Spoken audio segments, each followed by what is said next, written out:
অনেক পাপ আছে যে আমাদের এই পাপের মানে ভোগ করতে হয়, পাপের শাস্তি ভোগ করতে হয়। তবে সামনের দিকে ভবিষ্যৎ ভালো করার জন্য যা যা করা লাগে তবে করার জন্য প্রস্তুত আছি। আশা করি আপনারা যে কষ্টটুকু করতেছেন আমি এটার জন্য দুঃখ প্রকাশ করতেছি। শুরু করিতেছি মহান আল্লাহর নামে, যিনি পরম করুণাময় এবং অত্যন্ত দয়ালু।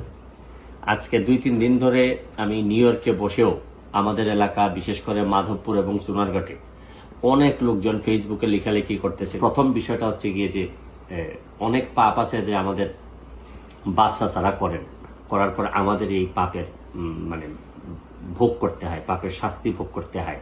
যাই হোক, এখন অতীতের কথা না বলে এটা দিয়ে শুরু করলাম আর কি। অতীতের কথা না বলে এখন বর্তমান অবস্থায় আসি। আমাকে অনেক জবাবদিহি করা লাগে, আমি জবাবদিহি করার জন্য প্রস্তুত। তবে দোষাদোষিত করবো, আমি সিদ্ধান্ত নিচ্ছি যে প্রয়োজনে আমি মাধবপুর সোনারঘাটে মহাসমাবেশ ডাকবো।